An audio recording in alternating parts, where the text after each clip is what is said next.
Selamat sore, Pak. Perkenalkan kami dari Per10. Di sini kami ingin menjelaskan tentang tugas praktikum yang diberikan pada UTS kali ini. Sebelum itu, kami akan membaca. Perkenalkan, nama saya Aditya Philip Jona Putra Silaban dengan NIM 12S24029. Perkenalkan, nama saya Kezi Avania Pasaribu dengan NIM 12S24009.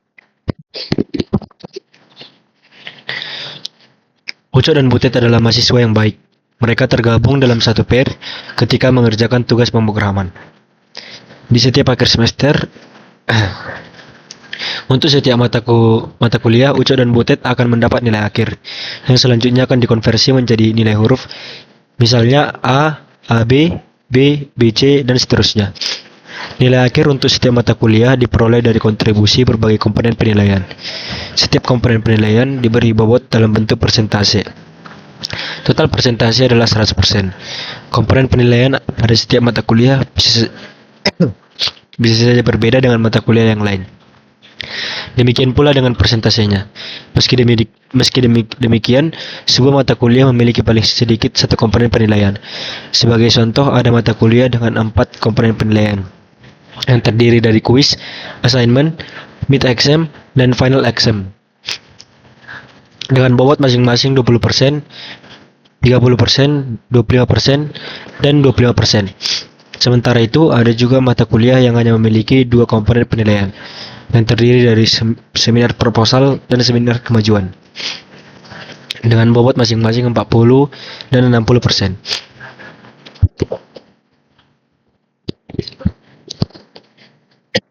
Bagaimana?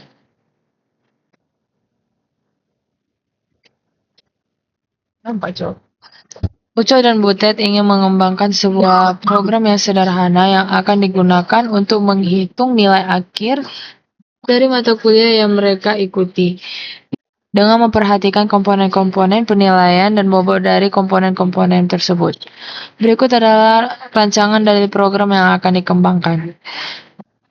Yang pertama, pada saat dieksekusi, program akan membaca satu program tambahan yang menunjukkan jumlah komponennya itu K, yang akan diperhitungkan di mana 0 lebih kecil daripada K, lebih kecil sama dengan 5. Yang kedua, selanjutnya program akan membacakan buah baris komponen penilaian. Setiap baris komponen penilaian mencantumkan informasi nama komponen, persentase bobot komponen, dan nilai yang diperoleh.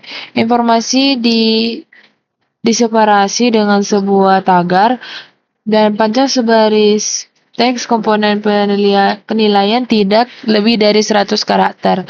Selain itu, dijamin persentase bobot komponen dan nilai yang diperoleh adalah bilangan bulat, 0 lebih kecil sama dengan nilai lebih kecil sama dengan 100. Yang ketiga adalah komponen penilaian dikemas dalam struktur. Yang keempat, setelah semua baris komponen dimasukkan, program kemudian akan menampilkan setiap komponen penilaian penilaian dalam suatu baris keluaran, berurut dari yang lebih dahulu dimasukkan. Setiap baris keluaran menampilkan nama komponen, persentase bobotnya, komponen, dan nilai yang diperoleh dengan tanda semikolon, yaitu titik koma, sebagai separator. Yang kelima adalah selanjutnya program akan menghitung nilai akhir sesuai dengan komponen-komponen penilaian yang sudah diberikan, untuk selanjutnya menampilkannya dalam satu baris keluaran dengan satu angka presisi. Yang terakhir adalah program akan memberikan kesimpulan apakah nilai akhir tersebut dapat dikategorikan lulus atau belum. Jika lulus, maka program akan memberikan keluaran PSET, sebaliknya failed. Batas minimum nilai akhirnya itu untuk dapat dikategorikan lulus adalah 50,0. Kemudian di sini ada beberapa contoh inputan dan output. Yang pertama, input dengan 2, yang dimana 2 ini adalah argumen sebagai additional argumen pada saat eksekusi. Nah, di sini ada contoh inputannya project crash atau tanda pagar 60, kemudian tanda pagar 81. Nah, project ini dibatasi oleh tanda pagar, dan final exam juga dibatasi oleh tanda pagar.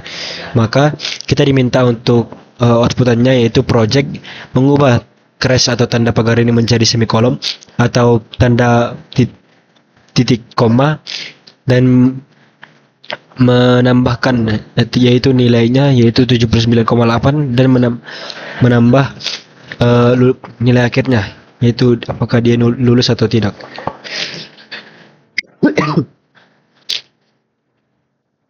Kemudian kita akan masuk kepada programnya. Di sini kami menggunakan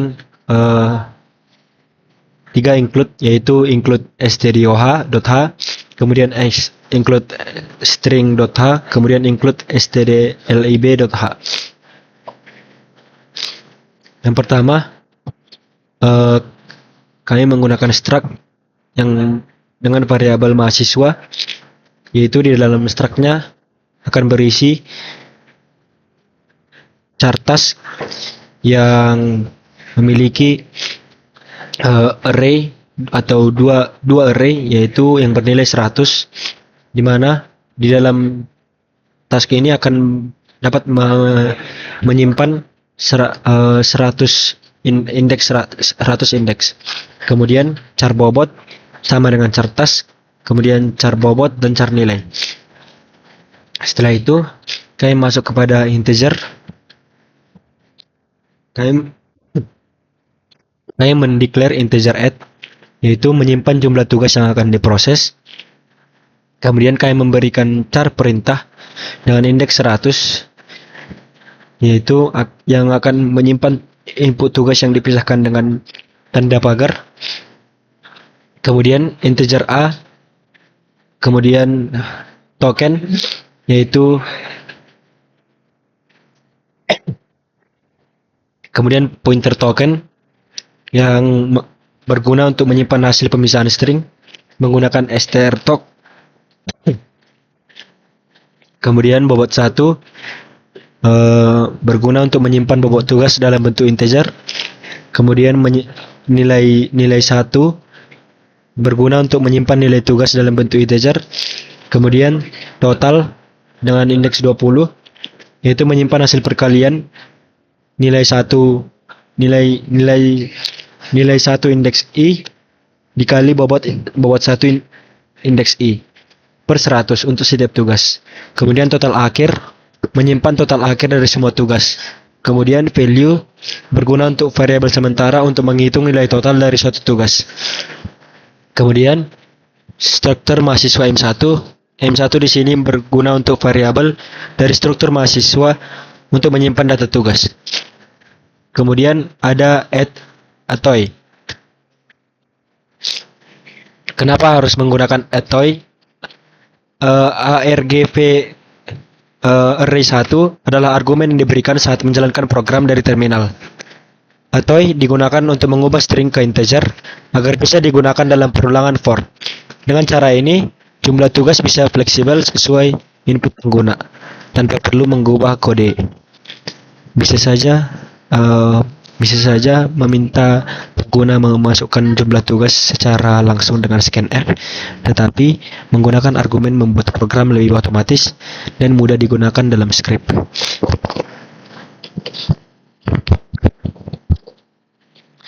Lalu di sini kami memakai loopingan for. Untuk loopingan for-nya itu berisi integer i sama dengan 0, i lebih kecil dari add, lalu menggunakan i++. Kenapa kami menggunakan loopingan for? Untuk sebagai loopingan pemisahan. Lalu kami di sini memakai fgets yang berisi perintah array i, size of perintah i, lalu stdin. Kenapa kami menggunakan fgets? Fgets ini bergunanya untuk menyimpan inputan lalu yang akan disimpan di perintah array i. Lalu mengapa kami menggunakan size of? Size of ini bergunanya itu adalah untuk mengembalikan ke satu elemen array lagi. Lalu kami di sini ke token sama dengan strtok, ke perintah array dengan tanda petik tanda tagar. Kenapa kami menggunakan strtok? Karena di strtok ini adalah untuk memecahkan beberapa string berdasarkan pemisahnya itu tanda tagar. Lalu di sini kita gunanya itu untuk bisa melihat nilai tax, bobot dan nilai. Lalu di sini kami menggunakan strcpy m1 tax array dengan token. Kenapa kami menggunakan strcpy? Karena untuk menyalin isi dari string yang digunakan oleh token ke m.1 tax 1. Lalu kami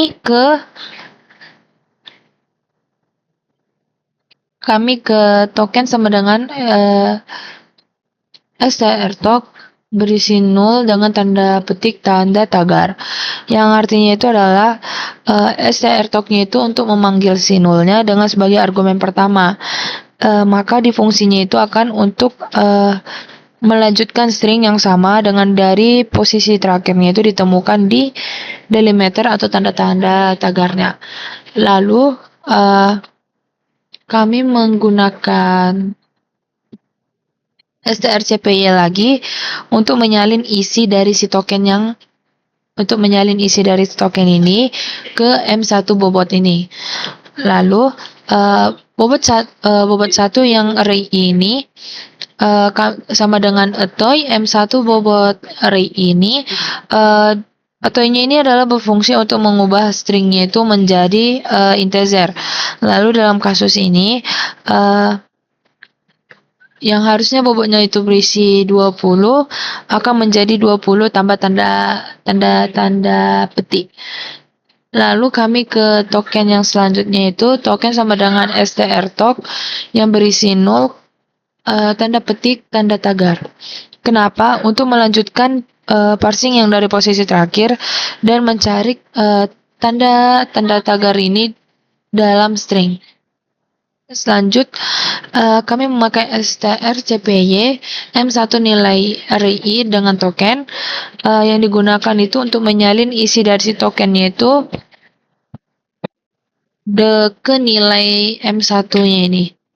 Lalu ke nilai 1 array dengan sama dengan atoy m1 nilai array gunanya itu adalah untuk atoy-nya itu mengubah stringnya itu menjadi 80 ke bentuk integer.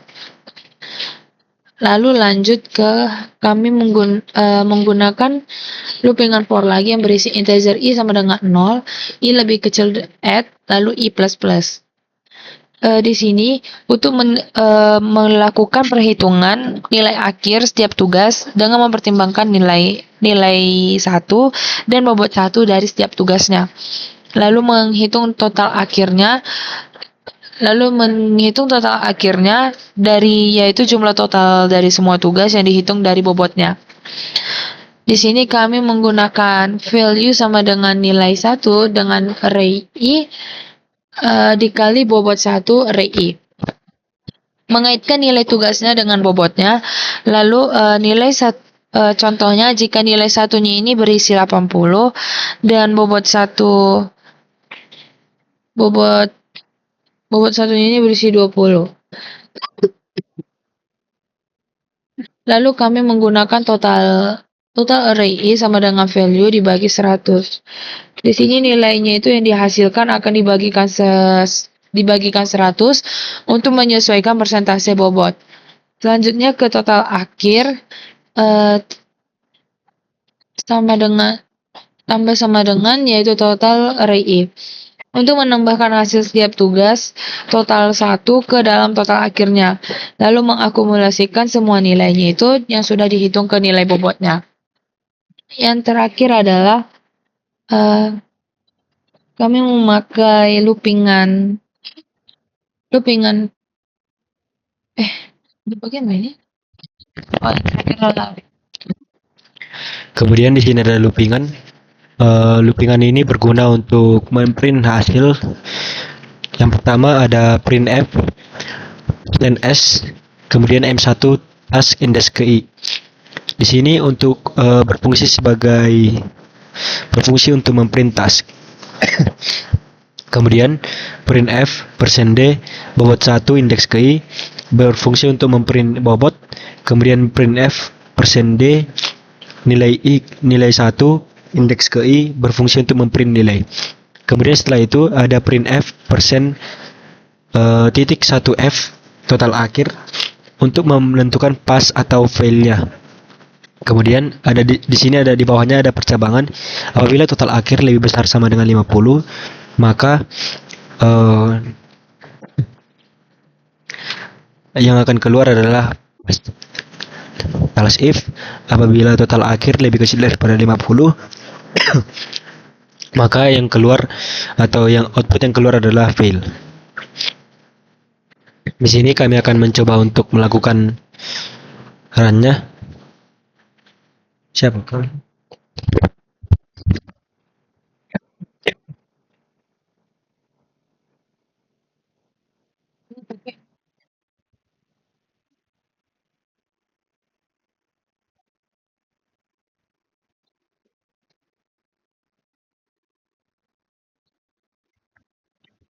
Di sini kami akan memakai inputan yang pertama.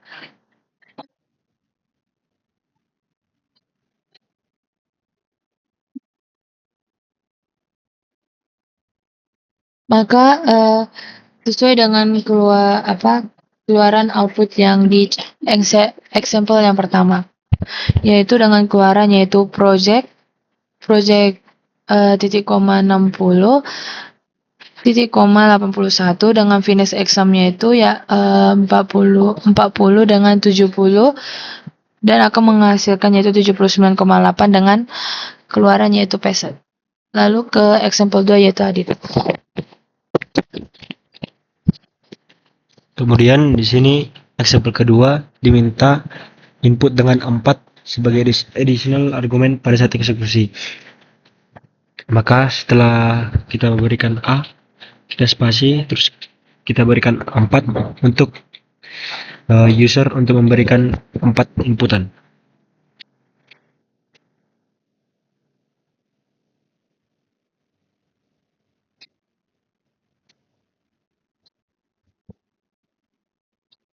Maka output yang keluar akan sesuai dengan output pada soal.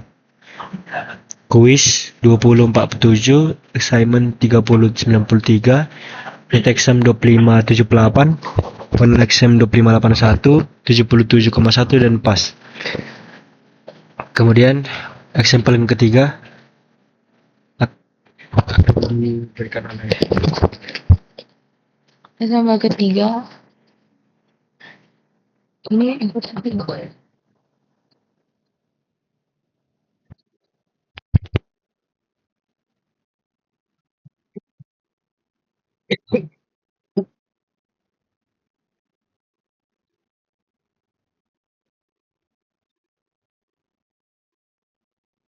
Di sini saya akan menaruh inputannya.